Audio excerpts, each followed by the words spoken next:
এই ভাল্লুকেরই শিকার করতেন এখানকার রাজারা। ওপরে মাচানটা পুরো ভেঙে গেছে, 4টে পিলারটা খালি রয়ে গেছে, এর উপরে চড়েই ভাল্লুকের শিকার করতেন। এইটাও 350 বলছে, একটা এরকম করে পড়তে হবে গলায়। Hello viewers and welcome to my channel Mita's diary. আজকে আমরা আবার চলে এসেছি ট্রাভেল ব্লগ নিয়ে। এটা আমার বর্ধমান ট্রিপের একটা কন্টিনিউ ব্লগ।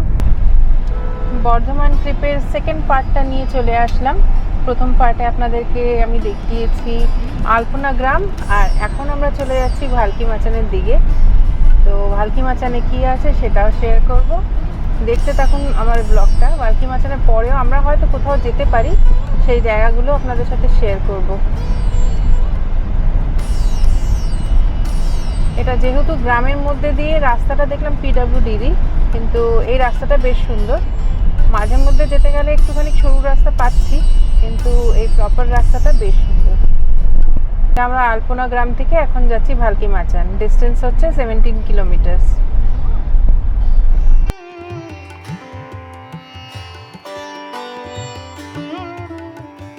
আচ্ছা, ভালকি মাচানের রাস্তা যেটা দেখাচ্ছে ওটা এটাই, মানে গুগলে শো করছে খুবই সরু রাস্তা, তবে সামনে জানি না কেমন হবে রাস্তা।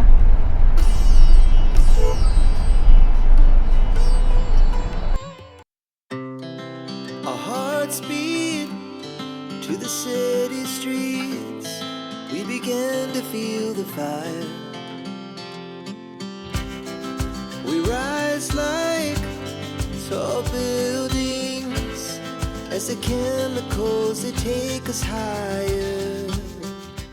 আমরা এসে গেছি প্রায় 280 মিটার বাকি, আর সুন্দর জঙ্গলের মধ্যে দিয়ে এত সুন্দর অ্যাটমসফিয়ার হয়ে আমরা চলে আসলাম। আর চারিধারের গাছগুলো আমি দেখছি নানান রকমের, একটারও নাম জানি না যদিও বা। আর এই এসে গেছি আমরা প্রায়, আর 200 মিটার মতন চলছে। আচ্ছা, এইখানে একটা রিসর্ট মতন, আগে এখানটা ঢুকছি। অরণ্য সুন্দরী ভালকি মাচান প্রজেক্ট, আর এটা একটা ছোট্ট রিসর্ট মতন।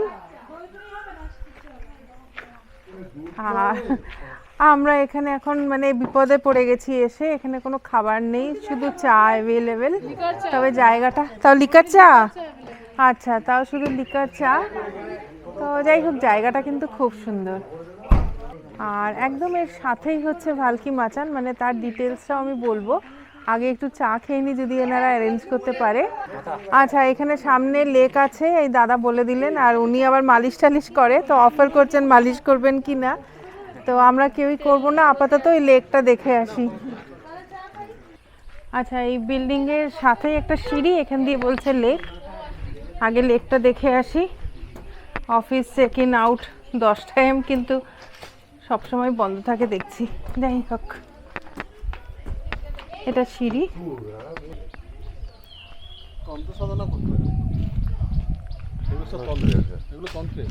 হ্যাঁ, তন্ত্রের, আমার মাদের দেশেও গেলে ধরানো দেখি তন্ত্র সাধনার জন্য রাজা বলছে। হ্যাঁ, ওই তন্ত্র সাধনার পুতুলগুলো রাখা। অনেকেই করে তো এখন, তো এটা মানে হয়ে গেছে না, জ্যোতিষীরা ম্যাক্সিমাম তো হাতে খড়িতে তন্ত্র সাধনা দিয়ে, এই তো মাটির পুতুল দিয়ে করে। মাটির শিয়াল, মাটির ঘোড়া। বাবা, জায়গাটাকে বানিয়েছিল অন্যরকম ভাবে। বেসিক্যালি এটা পুকুর, এটা লেক নয়। বোটিং ছিল, হয় না মনে।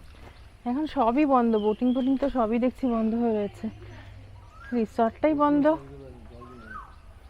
আচ্ছা, এখানে যারা থাকে তাদের জন্য নিয়ম, রাত 10টার পর বাইরে যাওয়া নিষেধ। এই যে এখানটা পুরোটাই জঙ্গল, সেই কারণে নিষেধ। গাছগুলো কিন্তু দারুণ লাগছে, সুন্দর জঙ্গল। এই যে রিসর্ট।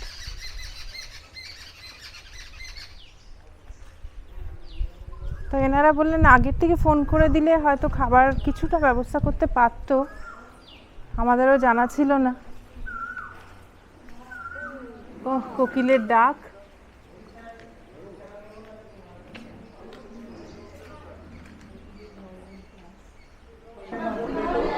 এটা আমাদের রেস্টুরেন্ট এরিয়া। তো আমরা ভাগ্যিস একটু খাবার অ্যারেঞ্জমেন্ট করেছিলাম, তো চা দিয়ে একটু খাওয়া যাবে। আচ্ছা, এখানে দাদা কিন্তু আমাদেরকে এই পাঁপড়টা ভেজে দিল, কিছুই পাওয়া যাচ্ছিল না, তো খুব ভালো লাগলো। যাই হোক, এবারে চাটা আসবে। আচ্ছা, ভালকি মাচানের তাহলে একটা গল্পটা বলি, কি ব্যাপারটা। ভালকি কথাটা এসেছে ভাল্লুক থেকে, আর এখানকার যারা রাজা ছিলেন বহু বছর আগের কথা, তারা কিন্তু ভাল্লুকে শিকার করতো এই মাচানে চড়ে। তো সেই মাচানটার মানে একদম রুইন্ড অবস্থাতেই রয়েছে, সেই মাচান দেখতে আজকে আপনাদেরকে নিয়ে যাচ্ছি। ইতিহাসের পাতায় এর কোনো গল্প পাবেন কিনা আমার জানা নেই, তবে এখানকার লোকেদেরকে জিজ্ঞাসা করে আমি এটা জানলাম। জায়গাটা নো ডাউট ভীষণ সুন্দর, জঙ্গলের মধ্যে। এই যে ভাল্লুক, এই ভাল্লুকেরই শিকার করতেন এখানকার রাজারা। তো এখানেও লেখা রয়েছে অরণ্য সুন্দরী ভালকি মাচান, যেটা আমি দেখালাম এখন রিসর্টটা, ওটা এখানে সাথেই। এই রাস্তা দিয়ে এসেছিলাম আমরা, আর এখান দিয়ে হাঁটা পথ, এখান দিয়ে হেঁটে গেলে রাস্তার ওপারে ভালকি মাচান।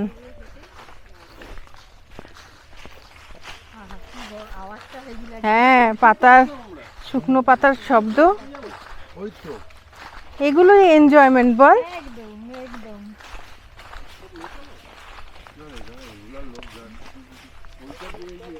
এই যে রাস্তাটা, উপরে উঠবে নাকি? হ্যাঁ, এই তো দেখ। না না, আমি বলছি ওর উপরে উঠতে পারবে? না না না না না না, একদম রুইন্ড হয়ে আছে না, কখন ভেঙে ভেঙে পড়বে ঠিক নেই। এই যে মাচানটা দেখতে পাচ্ছেন, একদম ওপরে ফ্লোরটাতে, একদম ওপরের দিকটাতে মাচানটা ছিল, তো ভেঙে গেছে এখন, কিন্তু মাচানটা রয়ে গেছে। তো চলুন গিয়ে দেখে আসি।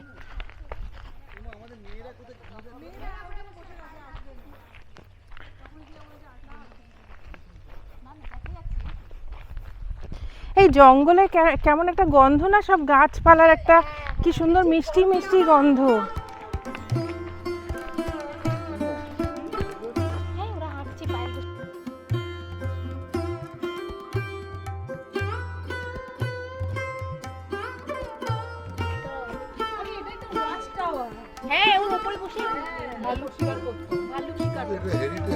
এই যে এই ওপরটাতেই হচ্ছিল মাচান, সেটা ভেঙে গেছে, ওখানেই ভাল্লুক শিকার করতো।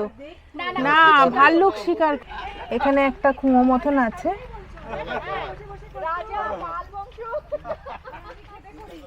তা উপরে ওঠার কিন্তু কোনো সিঁড়ি দেখতে পাচ্ছি না, কিভাবে উঠতো কে জানে।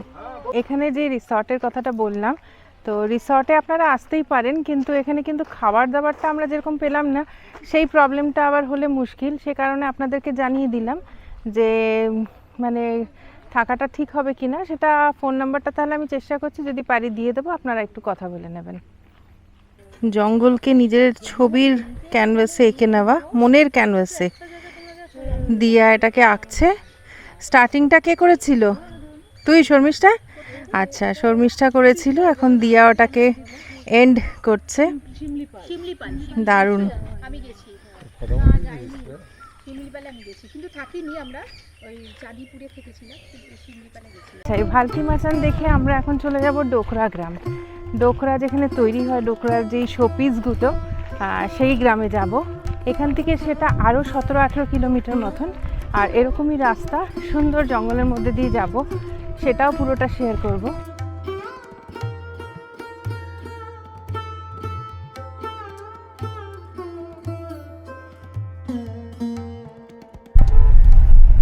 আমরা রওনা দিয়ে দিয়েছি এবার ডোকরা গ্রামের দিকে।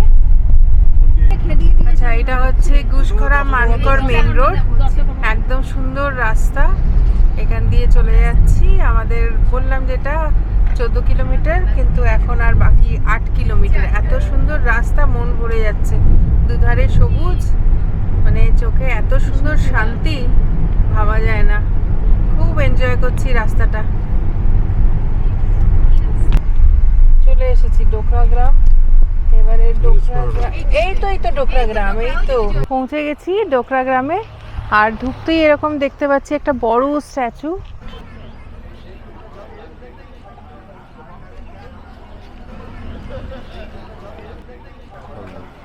এইখানে বসে থাকার একটা জায়গা।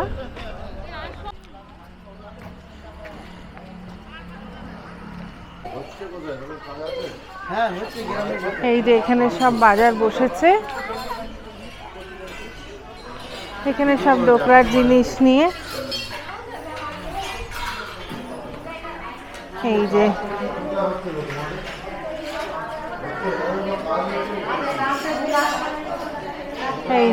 কত এখানে ডোকরার জিনিস।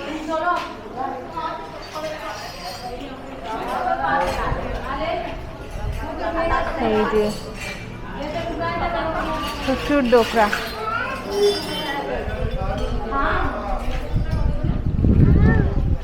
চলুন ডোকরাটা কিভাবে তৈরি হয় সেটা দেখে আসি। একজন বললেন যে কোথায় কাজ হচ্ছে সেখানে নিয়ে যাচ্ছেন, আগে সেটা দেখে আসি, তারপরে এদিকটা দেখাচ্ছি কোনটা কি দাম বা ডিটেলসটা জানাবো। পুরো গ্রামের মধ্যে দিয়ে যাচ্ছি।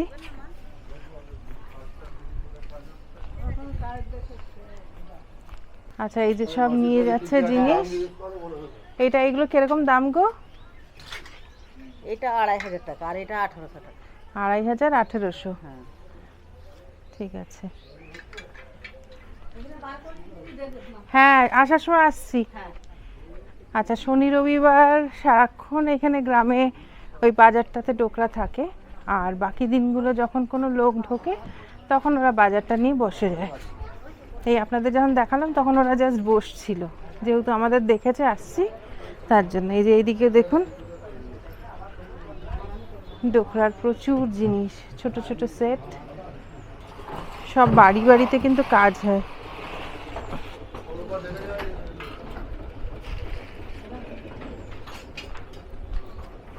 গালা আর মোম দিয়ে করছে।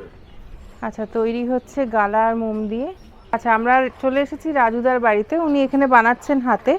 প্রথম স্টেপটা হচ্ছে গালা আর মোম দিয়ে একটা ধাঁচা তৈরি করছেন, তারপর এটাকে মাটির প্রলেপের মধ্যে, মানে এটাকে মাটির প্রলেপ দিয়ে পুরোটা ভরে দেবে, আর মাটিটা শুকানোর পরে আবার আরেকবার প্রলেপ হবে, তারপরে সেটা ভাট্টিতে দেওয়া হয়। আর ভাট্টিতে দেওয়ার সময় একটা চ্যানেল থাকে ওই মাটির মধ্যেই, যেই মেটেলটা দেওয়া হবে সেই পেতল হোক বা যাই হোক, পেতলই দেন না আপনারা? হ্যাঁ ওই পেতলটা যেটা দেওয়া হবে সেইটা এই জায়গাটাতে চলে আসবে, এই মোমটা গলে যাবে, আর এইখানটাতেই ওই মেটেলটা ভরে গিয়ে ডোকরার জিনিস তৈরি হবে। বাজারে যেই পেতল টেতল বিক্রি হয় যেগুলো পুরনো, সেগুলো গলিয়ে টলিয়ে করা হয়। টোটাল ভাট্টিতে লাগে 2 থেকে 3 ঘন্টা, তবে মাটি শুকাতে যতক্ষণ টাইম লাগে সেই একটা টাইম পিরিয়ডটা দিতে হয়। তো এখানে একটা দুটো জিনিসের আমি দাম দর করলাম, যেরকম এই যে এই পালকিটা দাম করেছি, এটা 1100 টাকা বলছে। কিছু কম হবে তো দাদা? হ্যাঁ ডিসকাউন্ট হয় এখানে। প্যাঁচাটা কত গো?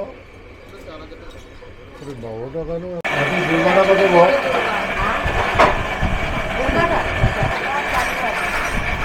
আচ্ছা এটা চালা দিয়ে একটা এই দুর্গা ঠাকুরটাকে বসাবে, তো তার 30,000 টাকা দাম। এখানে লক্ষ্মী সরস্বতী গণেশ কার্তিকও আছে। হ্যাঁ যেটা দুর্গা ঠাকুরের পুজো হয়, সব এনাদের বাড়িতেই কাজ।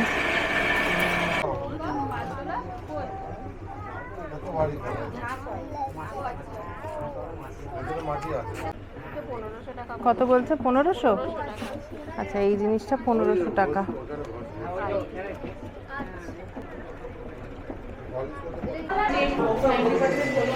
আচ্ছা এই যে জুয়েলারি, আর এদিকে আরো কিছু শোপিস আছে। এই লক্ষ্মীটার কি দাম গো? 5000? 6000? আচ্ছা লক্ষ্মীটার দাম 6000 বলছে। কি চুলের কাটা? না এটা শোপিস। এই হারগুলো বলছে 350, তো পুরোটাই মেটেলের। এখানে পরেও মনে হয় ভালো লাগবে, একটা ট্রেডিশনাল লুক আছে, তবে কানেরটা আলাদা, কানেরগুলো সেটের নয়। সেটের নয়। এই ওটা দেখি তো গলার হার যেটা, এইটাও 350 বলছে, একটা এরকম করে পরতে হবে গলায়।